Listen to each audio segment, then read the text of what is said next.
6:14, if everyone could please either silence or turn off their cell phones and join us in the pledge. I pledge allegiance to the flag of the United States of America and to the republic for which it stands, one nation, under God, indivisible, with liberty and justice for all. Denise, any additions or deletions? I have no changes. Okay, well, our first item, timed item, Superintendent Bob Nash for Lake County ESD update. Welcome. Good morning. How are you today? Oh, I'm doing good. I'm glad the school year's finally started.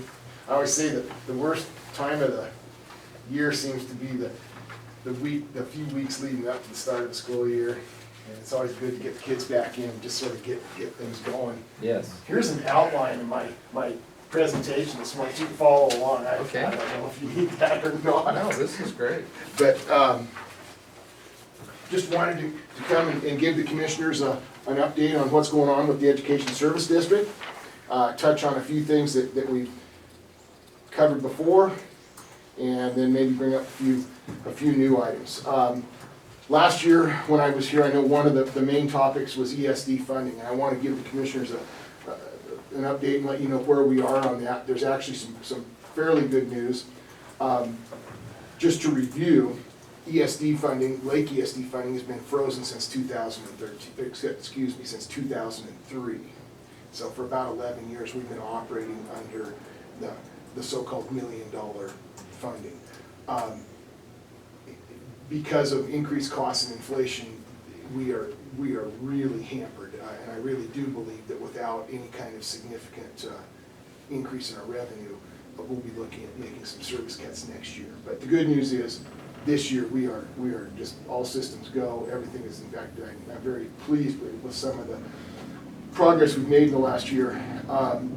In terms of the funding, what is going on is our statewide organization, the Oregon Association of ESDs, has a committee to look into this issue. I'm on the committee. They are working on a proposal that appears to have pretty good support. One of the problems that we have faced over the years, the 5 small ESDs in the state that have the $1 million funding, right now what that means is Lake County and the other small ESDs are funded at approximately double, about $600 per ADM or per student, whereas your typical ESD around the state is funded at about $300 per student. And so every time it's come up to increase the funding for the small ESDs, particularly, as you guys know, the last few years have not been good budget times. They've had difficulty even getting other ESDs to support it. Right now, the proposal is to come up with a number, an increase in that $1 million. The number has not been arrived at. It'll probably be somewhere between $70,000 and about $150,000 a year. And then index that funding to future state school support funding. So in other words, if the state school support funding goes up 2%, then our funding would go up 2%. But if the funding went down 2%, then our funding would go down 2%. And to me, that addresses one of the major problems that led to this current situation, and that is that in 2003, the legislature passed the bill creating the $1 million funding for the small ESDs, but then there was no mechanism to have that go up or down in the future, and so it's been stuck there. Yeah, can we ask you questions? Sure, absolutely. Yeah. Go ahead.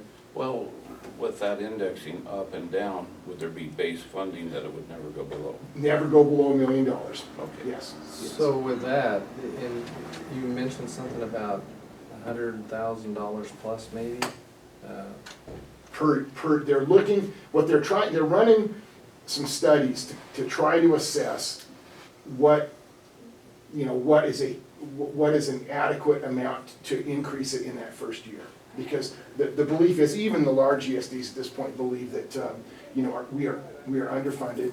I've got the superintendents of both High Desert and Southern Oregon tell me that they would not want to have to deliver services to Lake County schools for what they're currently receiving per student. And so they acknowledge that we need an increase in our funding. But we haven't quite arrived at that. They're looking at various things, fixed costs, other things. There hasn't been a decision yet. But the plan is, once that decision is made, to then take this to the legislature.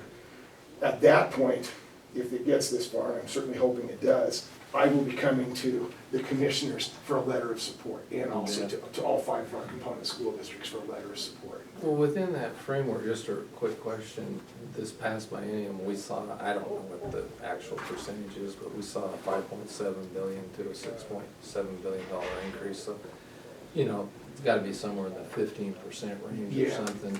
I would hope that the legislature would understand that it's not just the regular school districts, but the ESD's costs are concurrent, you know, going up, and so, hopefully. Yeah, I'm cautiously optimistic at this point, you know. Certainly though, there's gonna be a lot of people at the legislature next winter with their hands out. You bet. But we're hopeful that, you know, particularly after an 11-year freeze in our funding, that something can be done. I know in speaking with the other small school superintendents, they're all in the same boat. In fact, some of them are actually maybe in worse shape than we are.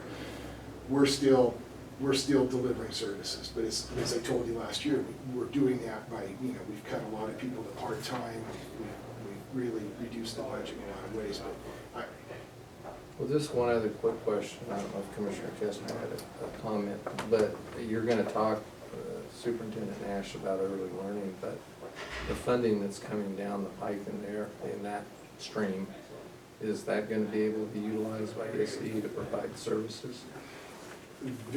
that's a good question, but any support we would get out of that would be extremely marginal. Okay. Partly because, as Commissioner Kester knows, we're in the South Central Early Learning Hub. Really, that Douglas County, everything comes through Douglas County.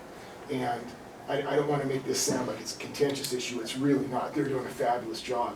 But the amount of direct support we're going to see out of that is very, very minimal. Our hub in Lake County will be hiring people through some grants, but the ESD, there's not much that's going to stay with the ESD of that. It's very minimal. We'll talk about that a little bit later. Yeah, okay.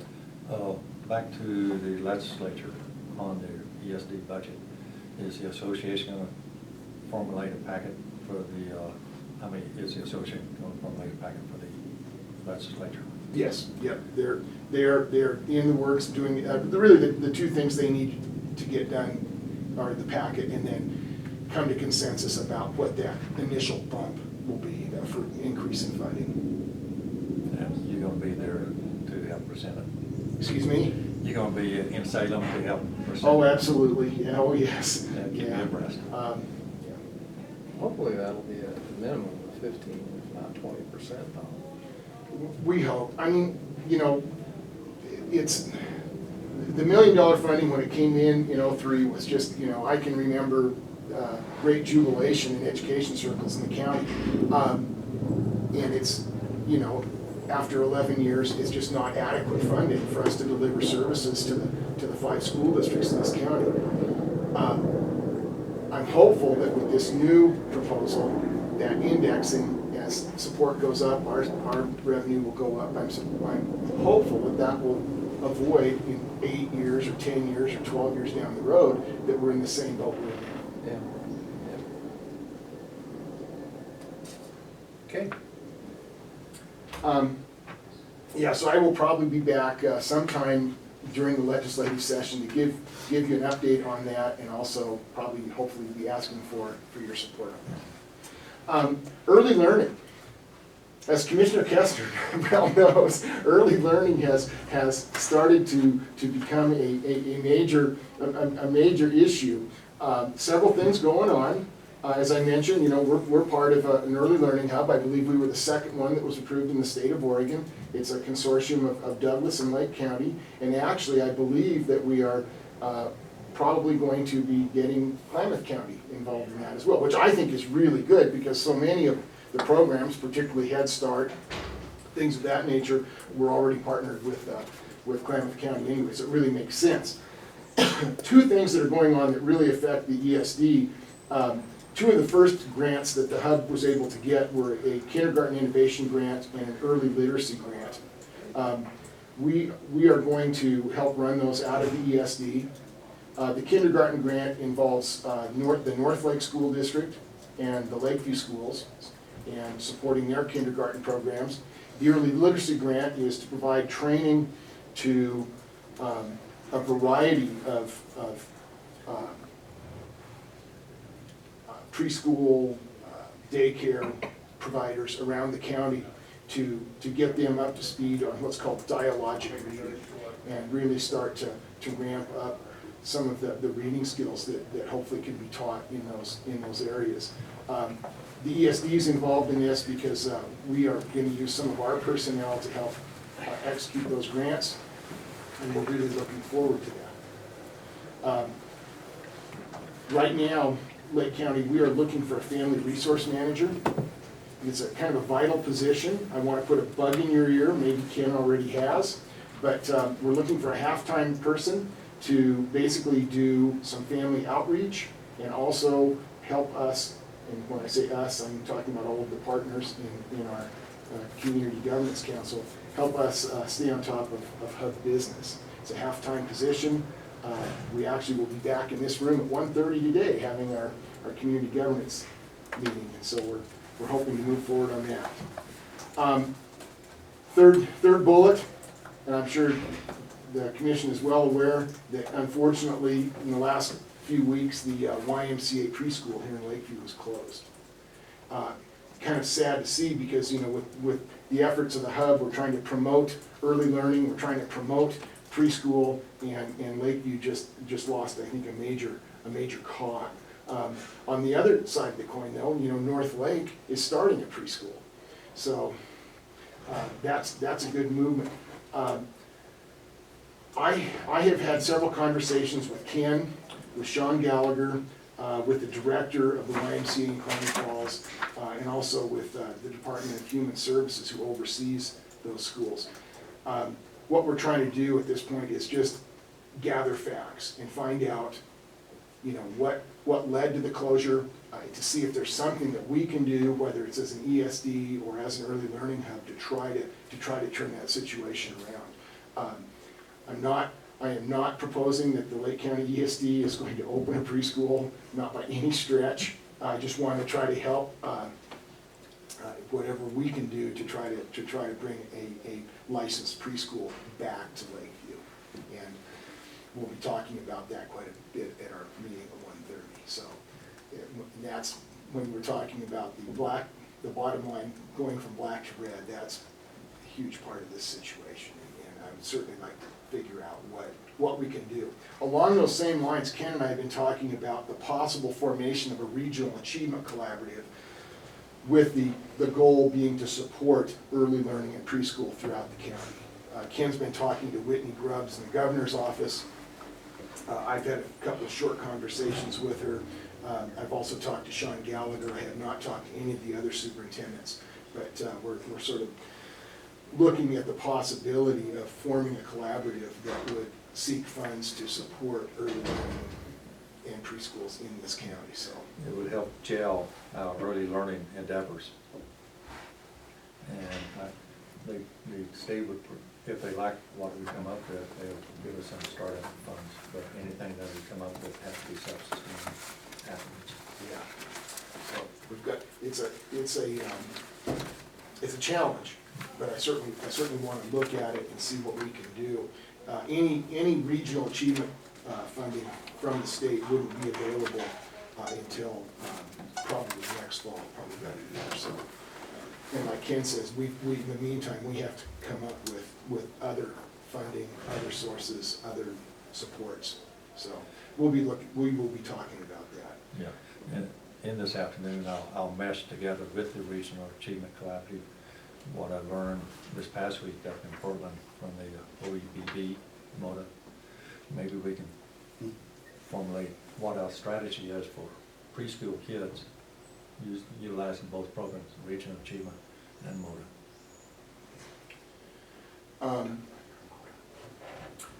Just to go return to the YMCA situation just one more time. One of the things that I know that the ESD and the school district can do is to provide some support in terms of licensure and leadership. We may not have any lots of money to throw at the problem, but certainly one of the expectations is that in order to be licensed, there's certain requirements that the school district and the ESD can certainly provide. Mr. Gallagher and I have talked about that, and we feel very strongly we can at least help in that regard. Quick question. We know that North Lake is starting up a preschool. Is there anything in Paisley plus Adel?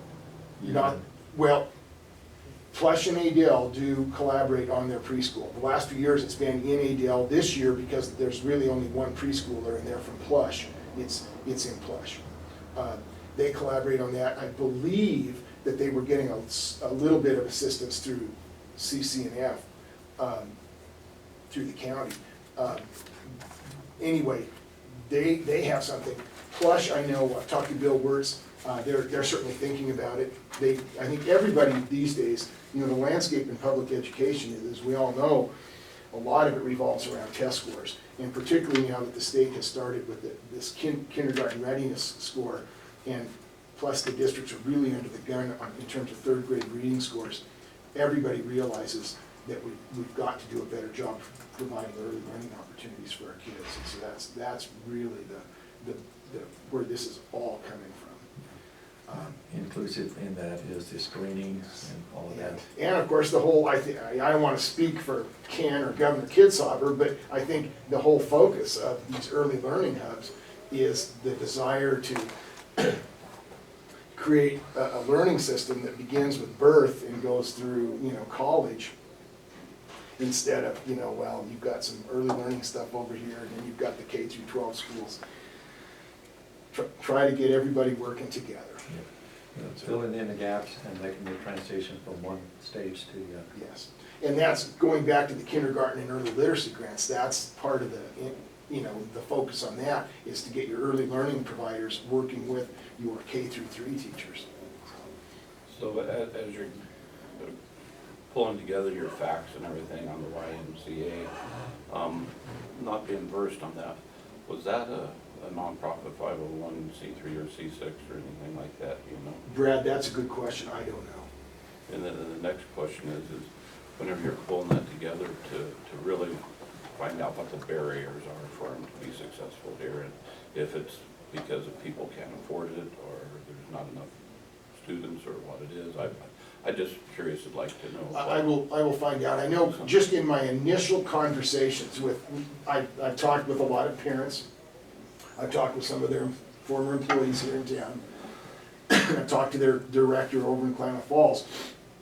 It really boils down to a very difficult time keeping certified personnel in the positions. And by certified, they are looking for people with at least AA degrees, if not 4-year degrees in early childhood education. Very difficult for them to do that, given their wage structure, given their profitability, and so that's one way where, like I said, I think we might be able to help, hopefully. The second one certainly is that their numbers were falling. There was a feeling that it was rather high priced, and there was just this tug of war between those two. They need to have licensed people, and they need to turn a profit, and eventually YMCA said, can't do it anymore.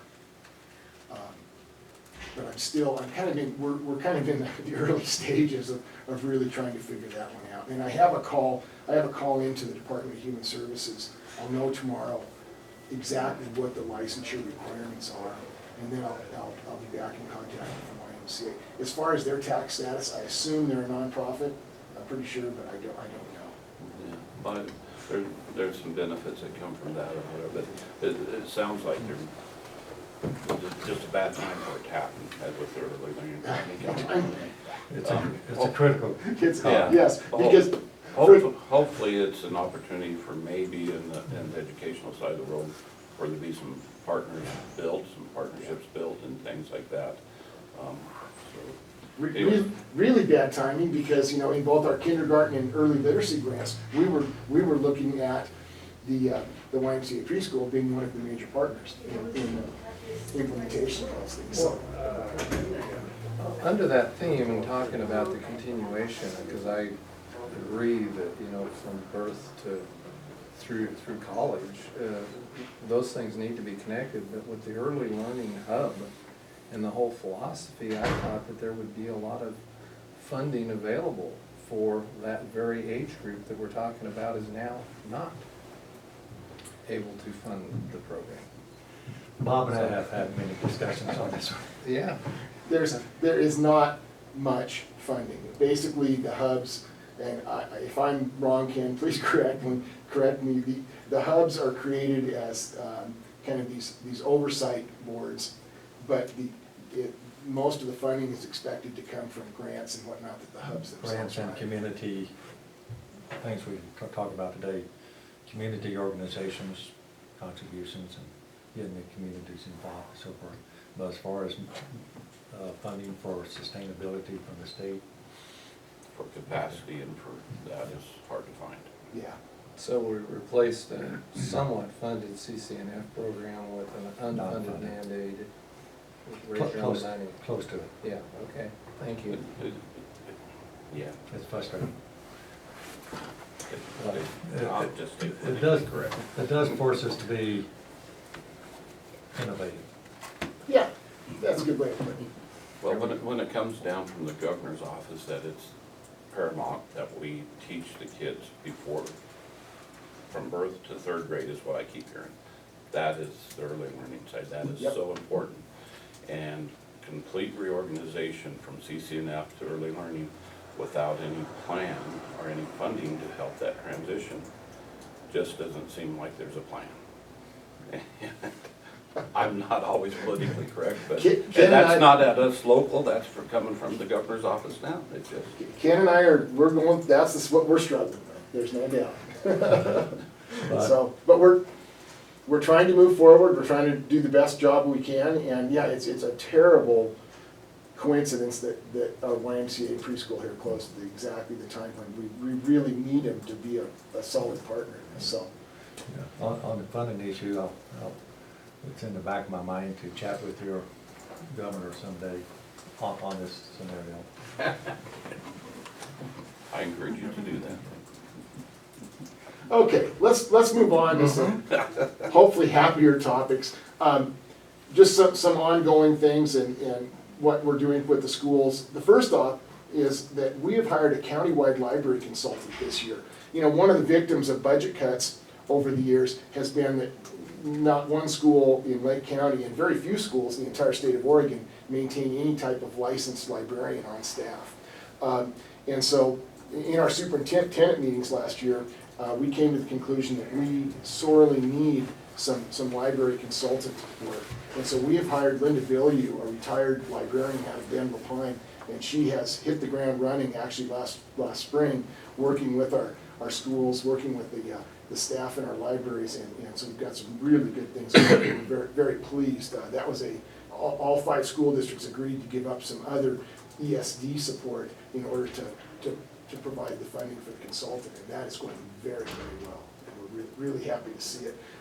Libraries, as you guys probably would understand, that the days of just books being kind of the libraries now are more technology centers, media centers, and so there's a lot of things that our libraries can be doing to help our kids, and this is a great step forward for us. So we're really pleased with this. Obviously one of the major focuses of the ESD last year and this year is to help the districts implement the Common Core state standards and the transition to smart and balanced testing. As I told the commission last spring, the districts have pooled a lot of their professional development monies, and we are supporting teams of educators from the county to go to trainings. In fact, one of them will be coming up on October 7th and 8th around the implementation of the Common Core and getting kids ready for smart and balanced testing.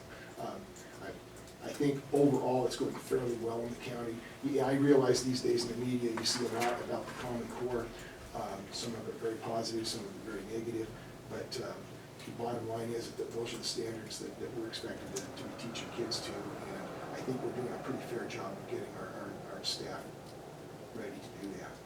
And most of the districts around the county have adopted materials or teaching strategies that are going to help kids be successful in meeting those Common Core state standards.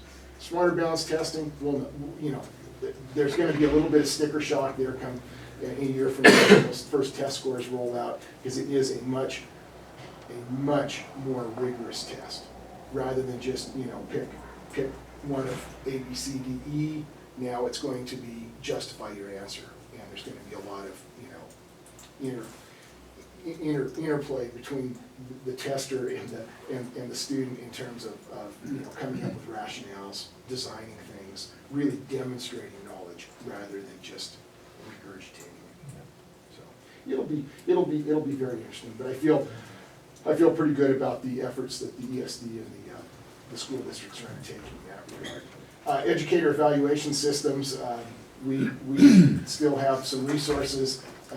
You guys probably are aware of the requirement. It's basically nationwide now that teacher evaluations are tied, at least in part, to student test scores. And so we are moving forward with that. We've been working with a chalkboard coach the last year or so. We'll continue to do that. Next month, the ESD will be leading what they call a peer review panel process to have the 5 districts sit down and critique their systems for teacher evaluation and come up with ideas for improvement. So we're working on that. Another one of the major initiatives in this county is response to intervention, which is really the new type of special education involving using diagnostic tests to test student strengths and weaknesses throughout the school year, and to help teachers come up with specific interventions for individual kids. And so it's, you know, again, it's not, you know, the old days where the teacher taught and the kids were just supposed to learn. Those days are gone. Now it's the teacher has a responsibility to make sure every child is learning. And so throughout this county, and this has actually been going on now for a number of years, kids are tested on a regular basis, and these are not long, in-depth tests. These are very quick. They're tested to see how they're doing, usually 3 or 4 times a year, and then teachers get feedback, and teams of teachers then design interventions with students to help struggling students get back to grade level. So, And that's, this also has the potential play once our early learning really gets gelled, is to get ahead of the game with the preschoolers. We're in year 2 of our statewide teacher mentoring grant. I think that is going quite well. We had good feedback on it last year. Certainly one of our challenges in Lake County is to not only recruit good qualified teachers, but to keep them. And our teacher mentoring program led by Marcia Nichols is doing a really good job of that. We did have, particularly down here in Lakeview, we had more teacher turnover last year than we've had in a number of years, and so I think it's important to really keep that program going. Also, on your search for teachers, we talked once about, usually it's just kind of in-state that we're pursuing teachers, but we'll be looking out of state more so. I think if the economy continues to improve, recruitment of teachers is going to get more and more difficult, and districts in this county are probably going to have to broaden their net that they're casting out, trying to recruit teachers, yes. Math coaching, we're, you know, one of the things where I think we're really trying to focus our efforts in terms of helping teachers be more effective is in terms of improving their math teaching skills. And we've actually trained several teachers around the county to be math coaches to go in and work with others. We also have an agreement with High Desert ESD to use some of their coaches in the north end of the county. That's kind of in its infancy, but it really is, one of the reasons I included this morning is because it really is a way to the future, where rather than sending people out to get, you know, instructed or taught or improved, now the concept is to develop our own local expertise and then have those people disseminate the information in the county. That's kind of an interesting situation that we have. When you look at our higher ed institutes and the certification of these teachers, and then we have to instruct them on the basic principles of teaching, such as math. Yeah, yes. How do we get a handle on that? Now, are you talking about teaching college classes in the county, or are you talking? No, I'm talking about teaching K through 12 Uh-huh. and having to be coached on teaching something that you got certified from a higher learning institute to teach. In the 30-plus years I've been involved in this business, one of the absolute biggest changes is the idea, it used to be that teacher came out of college, started teaching, and very rarely did anything ever change the way teachers taught. And you may or may not be aware of that.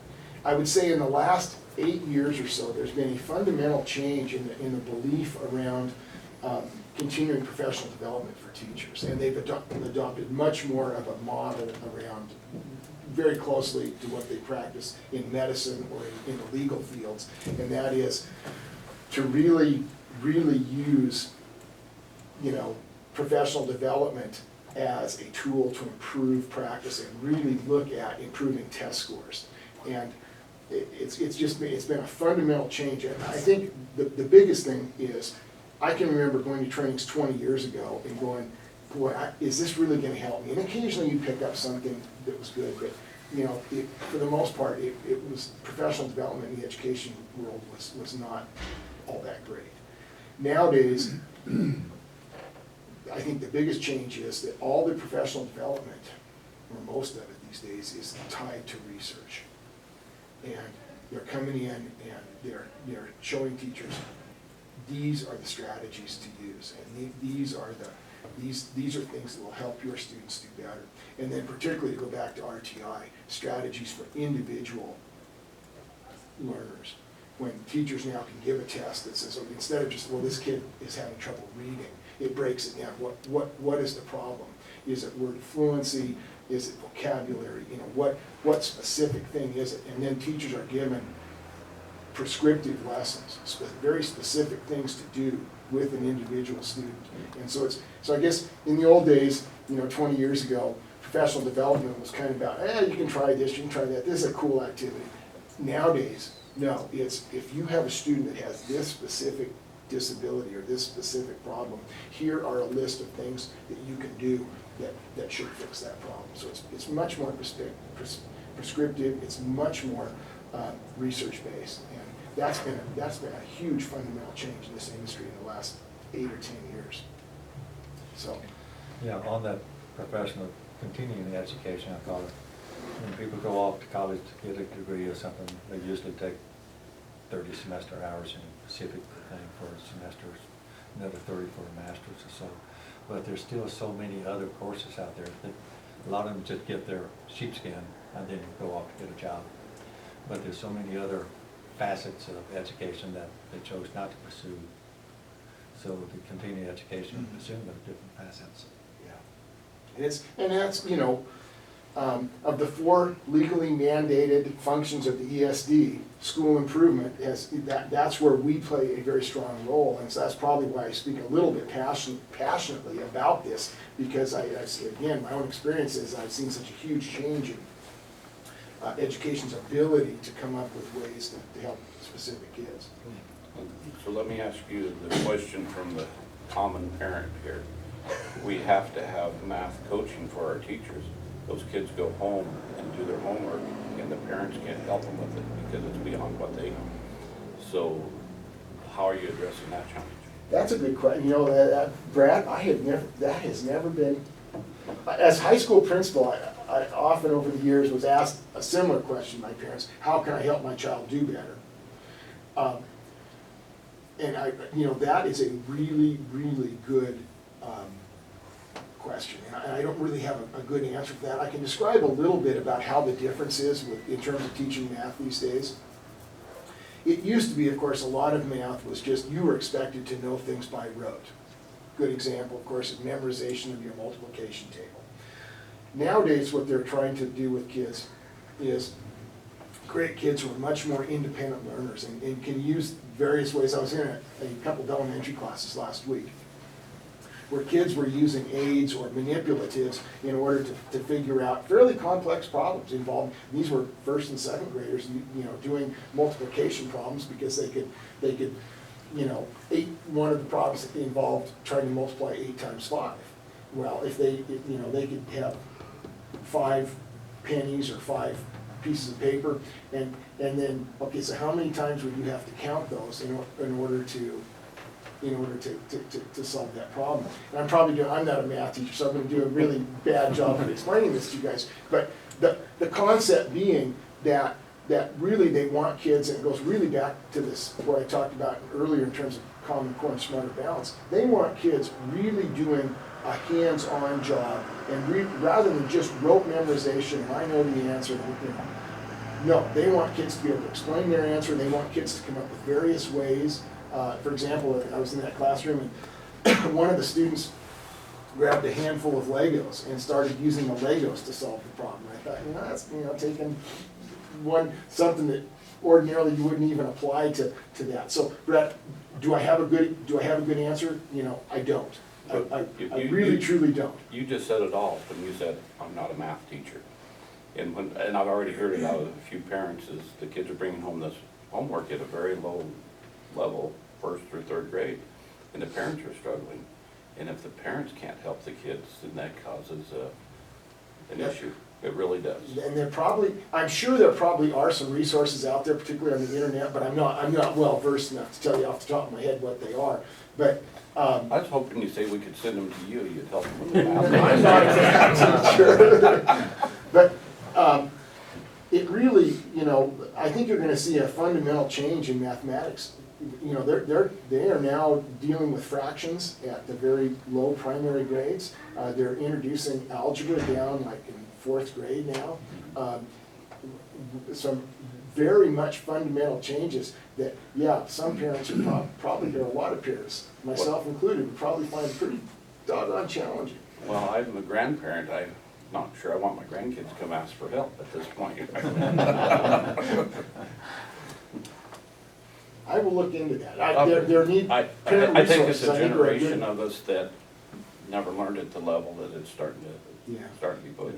And I think too that one final thought on that, one of the things that they're really trying to encourage with kids is this ability to independently solve problems, and the concept that there is no one right way to solve a problem. The kids need to be, in order to solve everyday math problems that we all go through when we're building something or measuring something or whatever, that kids need to come up with a variety of strategies to solve those problems. And it's not just reliance on book learning and rote memorization, just have not done a very good job by very many kids.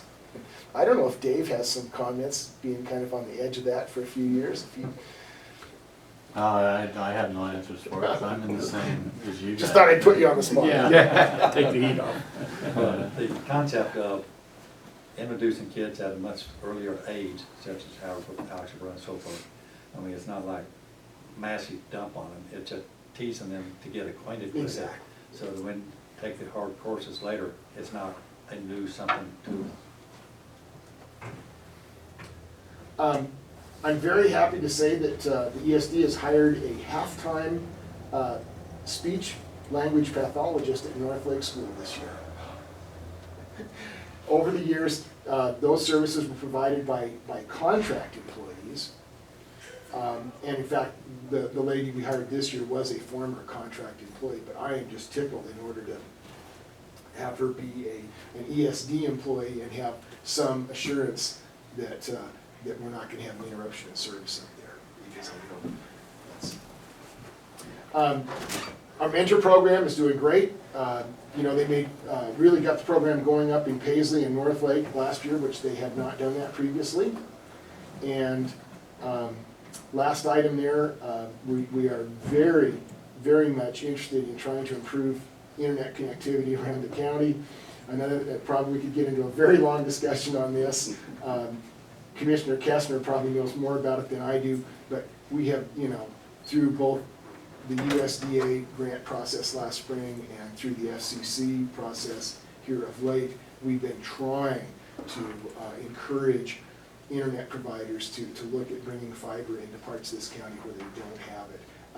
I'm not gonna sit here and say that we've made any great progress in that regard, but we are certainly trying to promote that. We're And not leaving any rocks unturned. yes. The thing is, low population, high cost to bring it in, low population for a return on a dollar. Our main focus area right now is Paisley. We were able last year to improve Paisley School District's connectivity by changing, their basic connectivity is T1 lines through CenturyLink. We changed some filtering service providers last year. That increased their speed a little bit, but it's been a very bumpy road. As you're probably all aware, Paisley Internet is not great. We're continuing to look at that. We are, in the ESD, we are going to do a technology analysis, both on ourselves and for parts of the county that we can this year. We're hoping to look for things that could be improved, but bottom line for places like Paisley is, until they get fiber, it's gonna be a very difficult process.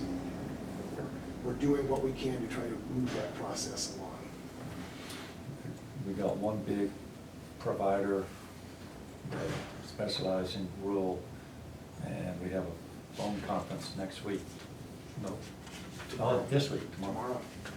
Hopefully they are still on board. Meanwhile, we have a local provider trying to work with the Forest Service and a OPB, but things are just moving slow.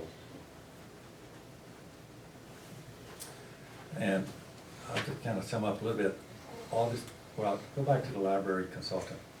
How much do you guys interact with the county, not county government, but the Lake County? Yeah, Linda has been in contact with Amy. They have been talking about several things and trying to pool their resources. Also, one of the main pieces of conversation there has been that there is, all of our library personnel around the county are classified employees.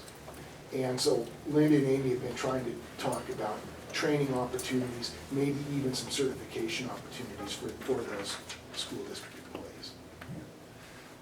I kind of hold 4 letters of what we're trying to move toward, both in early learning and the medical profession and schools. That's cooperation, coordination, and resource sharing. We're in a day and age that we have to work together, as opposed to old history where everybody did their own thing. Yeah, the days there, that's the thing, like the silos are supposed to go away, it's supposed to be one thing. And But everybody's so busy in their own endeavors that it's hard to push that shell, but inch by inch. questions? Brad, I will get you some resources so you can teach your grandkids better math skills. There you go. That question's already come to me a couple of times. Yeah, I think 20 years ago it was hard to help your kids with their math. Yeah. But it certainly is gonna get even more difficult. But I do like the concept, well, back up, I'd spent years in college until my professor told me to get out of here, you're the grandfather of new coming in people. But it was like regurgitation. Feed you data and you feed it back on a test. And this new concept of, well, back up one more step, I've learned every capital of every state, and I have not used it in my life. But this new concept of problem solving is where we should be going.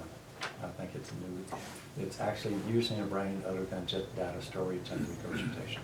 Without a doubt. Well, thank you very much, Mr. Thank you, Nash. guys. Yes, that was a good update, thanks. You bring a crowd. Yes. I don't think so, I usually scare the crowd off. Mr. Nash. Our next timed item, 9:30 item, which is 9:45, Mr. John Price, CEO, Oregon Outback Mining update. Hey, we'll try not to take too much time on that. You have another gentleman here with you? Yes, I'll introduce him here. Okay. To Bud Lindstrom. Okay. I got one for each of you. Commissioner Winters, I recommend you turn that over to your children, make them teach the kids. Being a grandfather myself, I agree with you. So anyway, I'm gonna be very brief with it and get to the introduction here. One thing I did want to bring up, something that Thule said you gotta bring up is somehow over the winter, we focus on the improvement of the road out to the mining country. So you got 3 flat tires in the bus that we use to take tours during the festival. I've assisted 10 cars for the summer, 4 of which said they'll never come back even though they had a ball with flat tires. So I know it's a BLM road, that the pressure has occurred there. Go ahead, So- sir. I was just gonna say, John, and that we had saw the email exchange and we appreciate the comments. We did talk to BLM, we thought they were gonna be present today just to visit with you a little bit. They're very aware of that, but it is a BLM road, as you alluded to. Right. So- Anything we can do, you know, I was included to help put some pressure to get that road improved. And one thing I think will really help on the education side from all the miners and everybody out there is, that's not a 4-ply tire road. That road, you need 8 or 10-ply tires out there, and what we have is people coming with these vehicles straight off the lot that's 4-ply. And they're just not gonna hold up out And even the there. rentals that you get, we rented a Suburban for a Vietnamese contingent that came out to look at the mines and stuff, and they got 2 flat tires. I ended up standing out there in the snow waiting for AAA. So maybe the mining group can, by education, let people know that this is remote, you got 40 miles of dirt roads, it's not recommended to use 4-ply tires, please come prepared with the 10-ply. We're gonna do more of that. Everyone's agreed out there, we've all talked about it. It's, you know, it's not even for us too, you know, folks haven't gotten a flat tire this year. Even though they say that. Yeah, you get 2 on the way home. But as you probably heard, the festival was a big success. Dave had his biggest day ever, not counting when you order the antelope, ordered $6,000 worth of beer from him to be delivered up onto the mountain. But it was a huge success. He did over 140 spaghetti dinners. I think we had over 300 people there.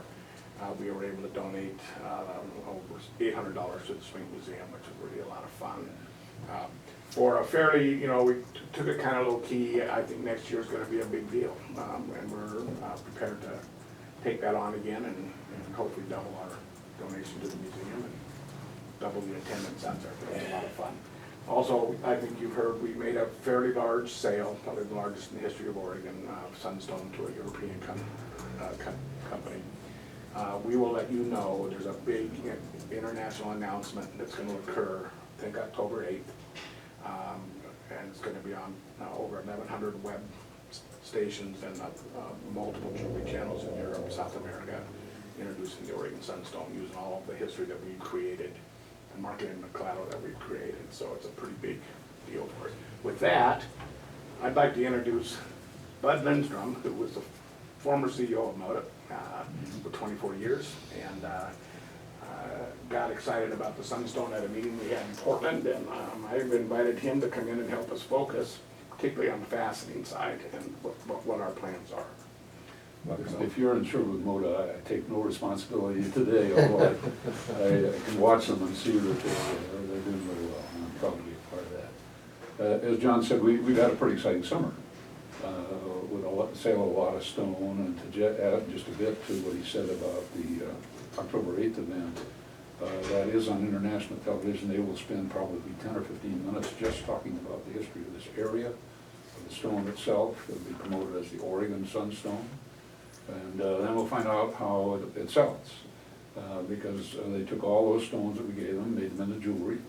And I asked the gentleman who owns that station, or stations, or that network, how long will it take you to determine whether this stone really works? And he said 2 minutes.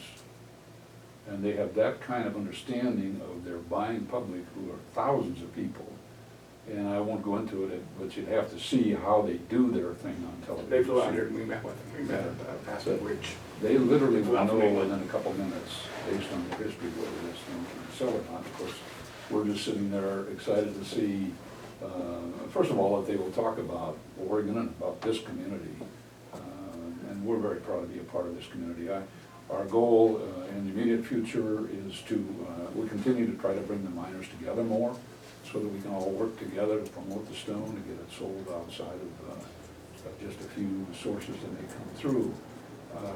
But our goal now is to begin to, and we will do this hopefully within the next 90 days. That may be a little too short a time, but to get a faceting operation going here where we'll cut and polish the stones and be able to do that for other jewels as well. And that'll be established right here in the community, either here in Lakeview or out in Plush, or maybe both places eventually, so that people coming through will see what's going on and will be excited as we are. Again, that goes back to the road. My wife has told me I'm not to take the car back out over that road, so I have to ride with John and let him beat up his own equipment. So we're really excited about creating some jobs here, getting the system set up here. I'll be traveling in about 3 weeks to New Jersey to talk to the people who are manufacturing the equipment that does this. It's interesting, just to give you a very quick history of why faceting is important right now, is that a number of years ago it disappeared from America because of the costs of labor. And it went primarily to the Far East, to China and to Thailand. And so there's really only one fastening operation, and that's this fellow in New Jersey where I'll be traveling. And he has solved that labor problem, because it used to be you had to set up a machine, very carefully put the stone in, work with it. It took maybe 45 minutes just to do one stone. The equipment that he set up, which is now very highly computerized, allows you to get it set up, put 10 stones in like a chunk. 10 number, 24 total. Yeah, 24 depending on how many machines you have. So that creates a whole different thing to labor. No longer is it labor intensive. Yet we would hope that we can foresee where we would have as many as 20 jobs of people. We need to get a master person who really needs to know how to do that, and then the other workers will be able to just follow kind of in the footsteps there. So that's where we're looking. We'll be going to negotiate with him, and he brings with those machines the training of what we call a master fastener, somebody who really understands, and we have those people lined up. So it's just a matter of how quickly we can put financing together and make a proper deal with this gentleman.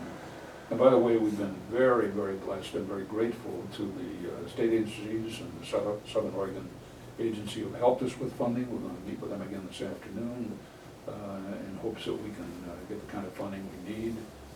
We'll be looking to a bank to help with that as well. So we're excited about what's going on. I will tell you my own background of experience. I wouldn't be here if I didn't think this thing had some real potential that we can go forward. So we don't want to take a lot of your time, but if there are questions, we sure. The one thing I wanted to bring up too is, Yeah. you know, we're sitting on a very, very large inventory of cut stones, Mhm. probably 5,000, about $700,000 worth of retail. We've done that on purpose because we've been, you know, doing the cruise ships. We wanted to have material to put in the jewelry, etc. We've decided to back off the cruise mines a little bit because they can be a big loss or they can be a little profit. And so we are looking at going to go ahead and sell a large chunk of our inventory, which we would use at that point to settle that and restructure to move forward with these faceting machines and start faceting and prove that we can do that. We'll get a lot more support from maybe commercial banks if we have that. And we really believe that'll promote the stone more. Because we also have a project going with a Shane company who unfortunately didn't get to the marketplace in August because they were slow in getting their jewelry made. We furnished the stones to them months ago. But at the February Valentine's Day time, they'll be launching the Oregon Sunstone in 3 of their stores, Portland, Seattle, and North Atlanta. And if you know what North Atlanta, I do, because I have a lot of friends live there. That's a very upscale, wealthy area. So we'll find out how different people respond to that stone. The Shane company only markets 3 stones. They've not marketed a new stone. 75 years. Yeah, ever, practically. They are extremely large nationwide. So again, what our goal is by the faceting is to try to get more of the sunstone out there than we can do simply mining it, selling the stones. We'll continue to sell the stones, particularly overseas. If this thing goes with the television people in the UK, sky's the limit how many stones they'll take, because they are a massive operation. Yeah, they about 1,400 kilos without blinking, Yeah. and we can't. They'll have a lot I've had of to jewelry. go talk to all the miners, because there's no way I can produce that. If you have satellite TV at home, look for their station. It's called ROCKS TV, just ROCKS TV. We will email you all the information on the Yeah. announcement and the timing of when they're actually Yeah, gonna do the because first you one ought on to, you October have a 8th. chance, you ought to listen to that and see what they say about this community and about this. We should have that information in a week, and I'll make sure all of you have it. Good.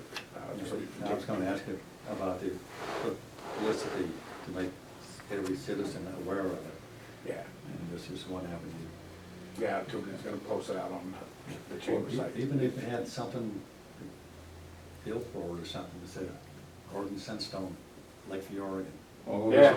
listen, It's we're better to prepared to promote the heck out of this thing, because that helps our business as Yeah. well. So it all falls together in that sense.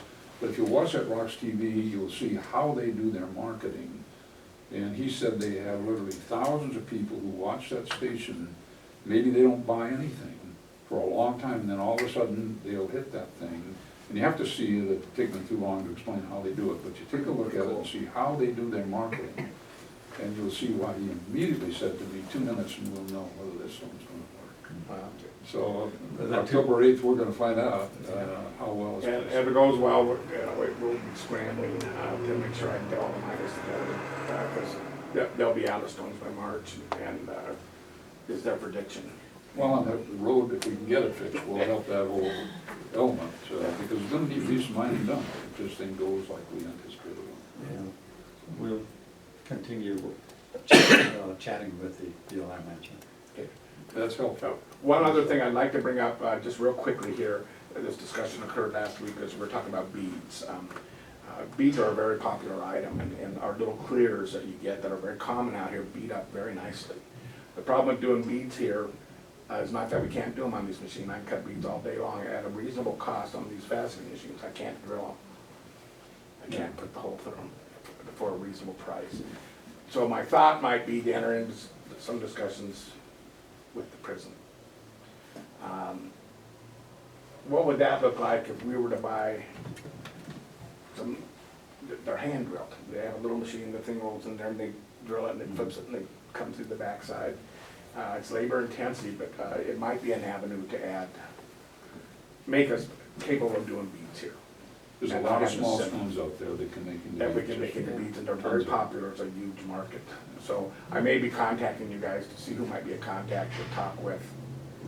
Brad is our liaison with the prison. Yeah, and there's, like, trying to think, there is a workforce out there that you can check into.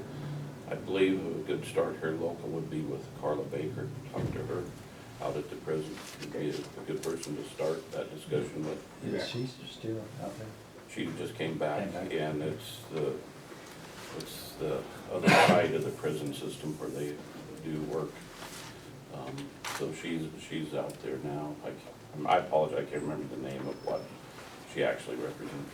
We'll check and see if it's viable. No, it's just a thought I had. One other comment. Mhm. One of my favorite shows is Shark Tank. This is a perfect thing to go before Shark Tank if you could get one of those people to put it on there. My daughter Karen, who you met, has said the exact same thing. That this would probably be a perfect, And I particularly at the place we're at, where, you know, we're a second year country, and of course, we've done over $500,000 in sales. I believe John Price's personality would make this set. We're looking for any way we can to put up this stone. It's not just about making money, it truly is, because the more we promote it, the more money we can possibly make, so it all benefits to them. Very encouraging. And Yeah, it's hard work, boy, I tell you, I mined this summer to figure that out.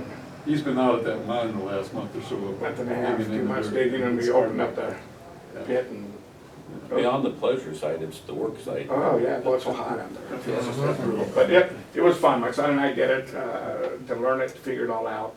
We're gonna hang on to claims, when we buy a couple more, but mining will not be our focus. Either will jewelry. It's gonna be fascinating. Getting those stones. There's just too much margin, and that's You know, it's where the attractiveness We, of that stone is we brought more out. than anticipate, we will be fastening other stones, which again brings work here.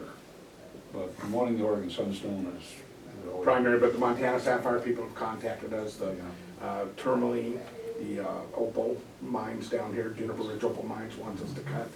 What happens with the overseas faceting is they send the stones overseas, they never know what they get back. That's right. They're quite convinced that a lot of them are stolen, because about 80% of that stone is cut away.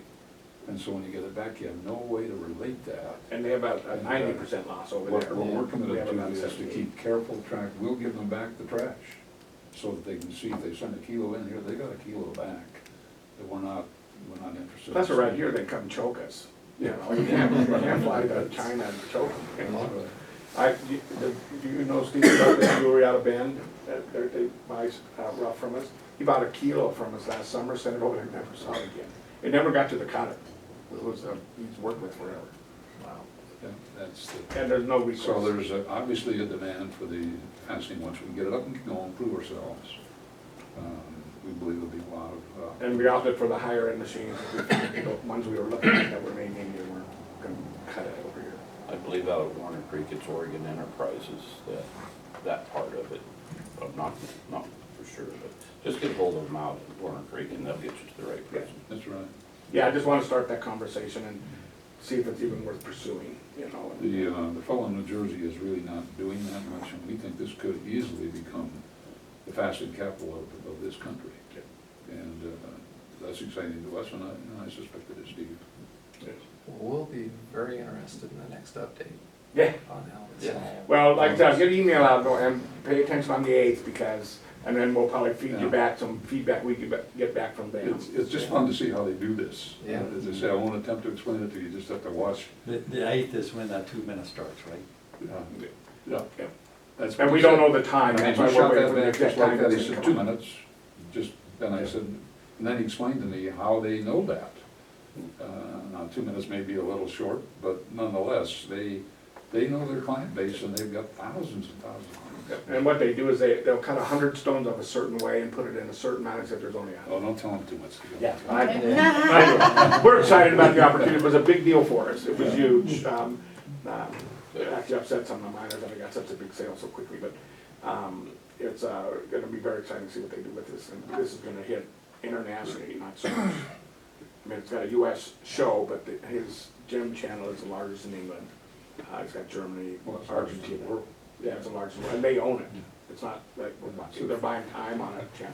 No, they own the channels. They said it cost them, what was it, $500 a minute or something like Oh, that? yeah. And that, For the commercial ridiculous. But the breadth of distribution, yeah, The it's exposure. extreme. I mean, they're into just about every major country except Germany, who won't let them in. They have their own. Yeah, they do it over the internet that way. Yeah. Got the internet channel. Yeah, I picked it up on the internet, the channel, because I couldn't find it on my television, and I found it, so, if you have DirecTV, it's $2.72. Well, thanks again, and by the way, thanks for letting us sit in on the school discussion. Yeah, that was kind of fun. Well, it was more than fun, that's a very competent guy, and very interesting stuff going on. Yeah. And interesting about math, I was always good at math, I never understood what it was all about. But here they're teaching the kids, obviously, what in the world it's about. How to solve problems with it, which is what you do, even in the mining business. They used to tell you not to use your fingers, now they're telling you Yeah. And the backers, I guess, is still pretty fast. Well, Bud, it was good to meet you, and John, thank you very much. Yeah. You're welcome, Thank you. and like I said, we'll get emails out with the announcement of the show Okay, and follow up with a follow-up on how it went. appreciate that. Egan Park worked well? for- Yeah. It did. Oh, Yeah, yeah. the park was great. Well, that party was an absolute big hit. I mean, they're still talking about it, people are jealous they didn't come. I shouldn't say this, but it finished with my daughter standing on top of the church with about 50 of the cowboys and cowgirls around here howling at the moon at full hearts. It went a little long. I came through at 4:30 in the morning at Hart Mountain, and it looked like that it was a successful night. Oh, yeah. Yeah, they closed the store at 1:30 and they set 4 cases of beer out in front. And Well, they said it was their biggest. all the ranchers were coming in, in the afternoon after it cooled off in the orange and pulling over, joining the party. So it was The fun. good part was everybody had fun, but also some money came in. Yeah, we're gonna do 2 days next year, probably Friday afternoon. and Saturday. Well, thanks Have a again for barbecue your, in the park. thanks again for your donation to the museum, that's Thanks huge. again for your. Yeah, well, we're doing a library donation to that. Yep, thank you. Thanks, Glenn. Okay, we're See gonna you, go, we'll be in touch. we're gonna go ahead and just take a short 5-minute break, recess.